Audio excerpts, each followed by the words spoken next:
Hello అండి అందరికీ. ఈరోజు వాడపల్లి వెంకటేశ్వర స్వామి దర్శనానికి వెళ్ళామండి.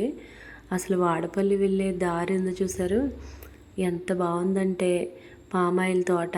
ఇదొక పాత మోడల్ బిల్డింగ్ మాట. చాలా బాగుంది, చాలా అంటే చాలా బాగుందండి వాడపల్లి వెళ్ళే దారి.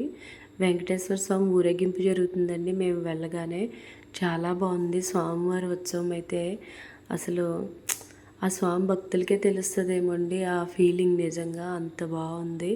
స్వామిని అక్కడ దర్శనం చేసుకుని వచ్చి మేమైతే ప్రదక్షిణానికి వెళ్ళామన్నమాట. ప్రదక్షిణ చేసేటప్పుడు చూసారా పైన ఎలా కట్టారో, భక్తులకి ఎండ కూడా తగలదన్నమాట. శనివారం అయితే క్యూ లైన్లన్నీ చాలా అసలు ఖాళీ ఉండవంటండి. మేము ఆదివారం రథసప్తమి రోజున వచ్చాం. ఈరోజు కూడా ఎక్కువే ఉన్నారు, కానీ శనివారం అంత ఎక్కువ కాదన్నమాట. ప్రాంగణం అయితే అలా ఉంది. అక్కడ వెంకటేశ్వర స్వామి దర్శనం అయ్యాక అన్నప్రసాదం దగ్గరికి వచ్చాం. భోజనాలు అయితే చాలా బాగున్నాయండి, చాలా బాగా పెట్టారు.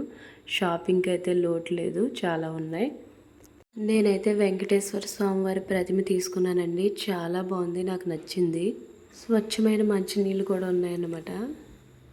అలా వాడపల్లిలో భోజనాలు అన్నీ చేసి పక్కనే ఉన్న లొల్ల వెళ్ళామండి.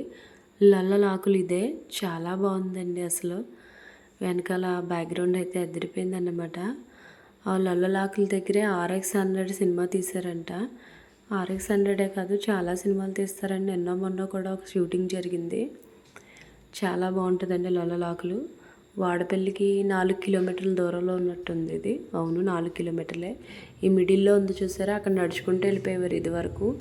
ఇప్పుడు అది క్లోజ్ చేస్తారండి. ఎందుకంటే సెల్ఫీలు అవి తీసుకుని ప్రమాదాల బారిన పడతారని. ఈ చెట్టు చూసారా, భలే ఉంది లొల్లలాకుల దగ్గర. మీరైతే సబ్స్క్రైబ్ చేసి లైక్ కొట్టండి. Thank you.